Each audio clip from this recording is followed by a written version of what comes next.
Hello, welcome back to my channel. Today we're gonna begin a reading vlog, my first ever reading vlog, and it's gonna be so much fun. You're gonna have the time of your life, I promise.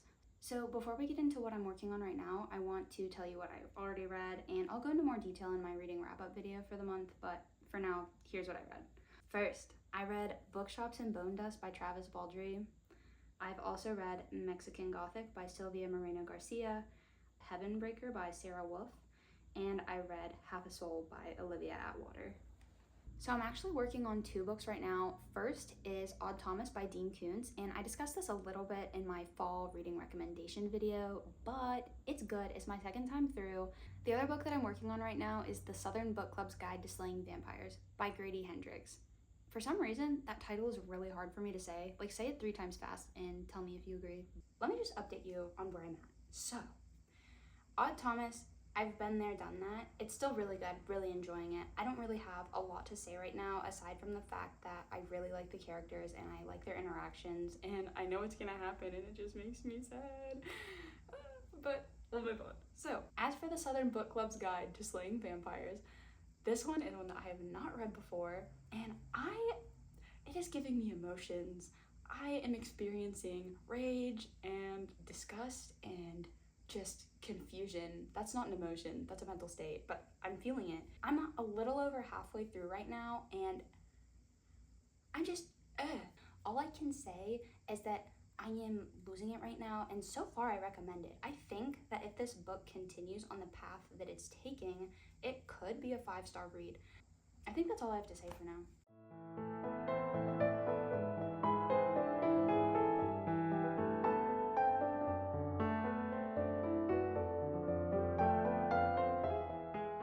I've been listening to the Southern Book Club's Guide to Slaying Vampires for a decent portion of today because I've been able to do some work outside, and it has taken a turn, a very drastic turn. I was not expecting that. That came out of left field. So I'll keep you updated. I finished it, and I think that I'm going to have a lot of thoughts to convey on this book, but I'm probably going to save them mostly for my reading wrap-up video. But this book, it really kind of took me off guard. I will say, if you were thinking you might read it, you should definitely consider looking up the trigger warnings, because there are some dark events that transpire, and I did not see them coming at all. I read the title of this book, and that is literally the only information that I used to decide if I was going to pick it up. I looked at the title and the cover art, and I was like, that's cute, I bet it's gonna be fun. It seemed like it was gonna be like that at first, but then the further I read, the darker it got, and I just really didn't expect it to go the way that it did. I did really like the book. I haven't decided what I want to rate it yet. It's definitely not 5 stars, but it is up there. For now, I will just say that this book is very bizarre, very memorable. I enjoyed the characters. I found it very frustrating. The author did a really good job of making me angry for a lot of the book. I just don't know how satisfying the ending was. I think that maybe the plot could have been developed a little bit better or been executed differently. It felt like it was a little all over the place toward the end. There were also a few events that occurred, and I just thought to myself, like, how did this happen? How did this person know to go here at this time? And then there was a statement that the character made in the beginning of the book that was supposed to be kind of foreboding. And then as you get further into the book, it seemed like it wasn't actually an accurate statement. I also think that this book employed a very unique tactic, because you kind of know who the culprit is the entire time, and the real frustration is the lack of action that anybody else is taking. You'd have to read it, I don't want to spoil it. Part of me was expecting a plot twist, like, no, it can't be this, there's gotta be something going on that we're not realizing. There were a few surprises, but I wouldn't necessarily call them plot twists. They were just unsettling details that you were made aware of.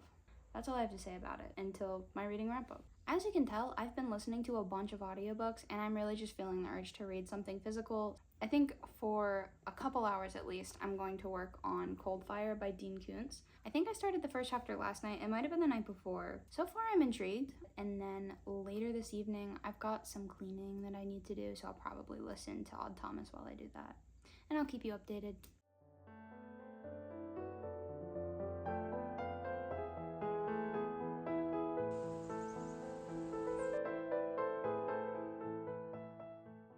I finished Odd Thomas.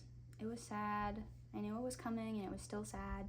When I was younger, this was a 5-star read for me, and I stand by that to this day. It is a really good book. I think that a broad variety of people could pick it up and really appreciate it. I think that Dean Koontz is a really skilled author, which makes me look forward to reading more of Coldfire. I think that he is a bit of a mastermind.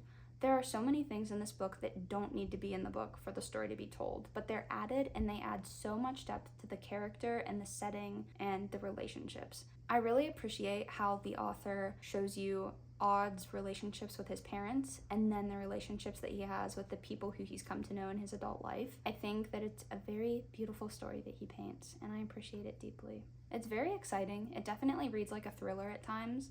I also think that the ending was done very well. It's just so... I can't say anything without spoiling it, but it's just, yeah. So, moving on to other things, I'm going to continue to work on Coldfire when I have the time to sit down with a physical book, and then outside of that, I'm going to listen to Yellowface by R.F. Kuang, which I started yesterday, and so far, it's definitely an attention grabber. I feel like I have ideas about where it's gonna go. I think it's gonna be a bit of a painful listen. Painful in that I think it's going to be uncomfortable, but good. I'm definitely excited to read something of R.F. Kuang's because I have heard a lot of people praise this author, and I know that this book in particular won an award. I just don't know what award it was. So I'll keep you updated, and I'll let you know if it's as good as everybody says. Alright, so I'm a little over halfway through Yellowface right now, and these are my thoughts. The story is compelling. It's something that I've never read about before. I like the way that this character is written. She seems very real because she does things and then she'll kind of monologue why she did the thing, and she'll make a bunch of excuses just like a real person, and then at the very end you get down to the real reason. She also keeps some things from the reader. You're reading the experience in a way that feels like she cultivated it for you to experience. I feel like the book is fairly open in that you kind of know where it's going, and I don't really expect any super big plot twists. It's kind of just foreshadowing, and you're just waiting and anticipating, and then I have a feeling it's going to blow up. If there's a plot twist, I will be surprised, and I kind of hope that there is. I hope that there's something that takes this book and bumps it up to another level. I feel like if the book continues and ends in the way that it has been so far, with no other elements added, it's probably not going to be a super high rated read for me. It is a good read. I just wouldn't say that it's anything groundbreaking to me yet. We'll see where it goes. Yeah. Earlier today, I finished Yellowface, and I did take a little bit of a break before coming to you to talk about it because I just felt like I needed to. I'm going to be honest, it was kind of difficult for me to verbalize my opinion on this book, and I had to just take a moment, do a little bit of research, and figure out what I wanted to say. One thing I realized in this process is that I have actually read another R.F. Kuang book. I read Babel a while ago. So, similarly to my opinion of Babel, Yellowface felt like it had an element that was missing. There was something that wasn't there that kept it from being 5 stars for me. I mentioned earlier that I thought I knew where it was going, and I did in fact know where it was going. There wasn't really any huge plot twist. I guess there was that surprise at the end, but it wasn't that surprising, and I did expect some sort of event similar to that occurring. Honestly, in the very end, there was a point where one of the characters was kind of monologuing and explaining, and it really felt like a cliche villain monologue. I didn't really enjoy it. In general, I did like the book, and I would definitely recommend it to someone if it seemed like the type of thing that they would enjoy. It's just definitely not one of my favorite books of all time, and I don't think that it's anything that I would ever want to circle back to and read again. And I'm not sure what I'm going to rate it yet. I think at the end of this video, I'll just quickly tell you my rating for each book, but I feel like I need the time now to think about it some more. I enjoyed many things about this book. I enjoyed the writing style. I think that the main character's brain was interesting to be inside of, and it was interesting to see how the brain changed throughout the story. This book also provides a really cool look inside of the world of writing and publishing, and I really appreciated that as someone who would eventually like to be a published author. This book also provides an interesting perspective on being online and cancel culture and all of that. So if you're interested in reading about that, then maybe you'd like it. It just didn't quite hit home for me, so while I have you here, I'll also update you on Coldfire. So I'm about 40% of the way through. I'm on page 132 of 326. And I still don't really know what's going on. It's getting to the point where our two perspectives, our two characters have met up, and I think they're going to do a bit of investigation. I look forward to finding out because I'm not really sure how to feel about this so far. It has the potential to go in a direction that I don't necessarily enjoy, but it also might not. Aside from that, I am really enjoying Koontz's writing again. I get the feeling that this is maybe one of his earlier works. It's not quite as refined as Odd Thomas, but it's still very enjoyable. I just really admire his writing. The vocabulary that he uses is magnificent, and it inspires me to learn new words in my writing. Just the way that he introduces characters and tells you what they're thinking and what they're smelling and what they're seeing. It's so well done. It's so vivid in my mind. I just Googled it and I was right, and I feel like a detective now, but this book was published in 1991 and Odd Thomas was published in 2003. The next time you see me, I plan to have finished this and I will let you know what I think. I have finished this book.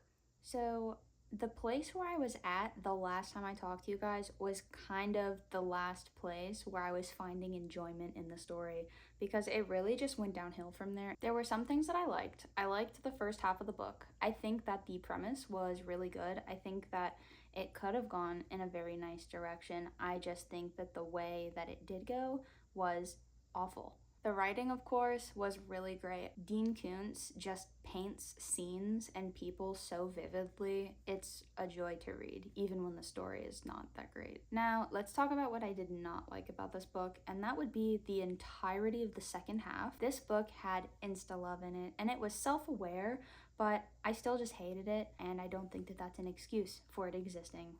It's uninspired. There was also this scene where like the two characters got together and I just felt like it was out of nowhere and it was so bizarre and unnatural. I didn't enjoy it. This book did the thing that a lot of older books did, where the character would be dreaming and you'd be hearing about their dreams all the time, and I feel like that's been so overdone at this point that I just really didn't enjoy reading it again in 2024. In the latter half of the book, Holly started talking to Jim like she was his mother. She was like babying him and calling him honey and baby and stuff, and I thought that it was really gross, and I did not like that angle. I also think that the entire realization of what was actually going on came out of nowhere. Like, I don't think there was ample evidence for them to come to that conclusion, and then the fact that it was accurate, it was just so far-fetched. I didn't like it. It was very compelling toward the beginning, and then once the characters got together and they were doing their investigation, it slowed down so much and they just sounded unstable. Overall, I just really didn't like it at all, and I would not read it again. I wouldn't recommend it to anybody, and I understand why I found it in Goodwill. Now that that's over with, I'll go ahead and tell you what I rated all of the other books, and then we'll wrap it up. So, Odd Thomas, 5 stars. Love it. Already talked about it. The Southern Book Club's Guide to Slaying Vampires gets 3 stars. I think it was pretty good. It just kind of lost me there toward the end. Yellowface, I also gave 3 stars. Again, a great story. It just wasn't for me. I think that some things could have been done better. And lastly, Coldfire, 2 stars. Honestly, it makes me angry to think about this book, but it's not as bad as it could be. This was one of his older works, so it makes sense that it's not as good as Odd Thomas, and it's probably not as good as the books that he released after that, so I'm definitely still going to check out what he has on the market. This one just wasn't for me. And with that, this video is over, so thank you for watching, and I hope you come back.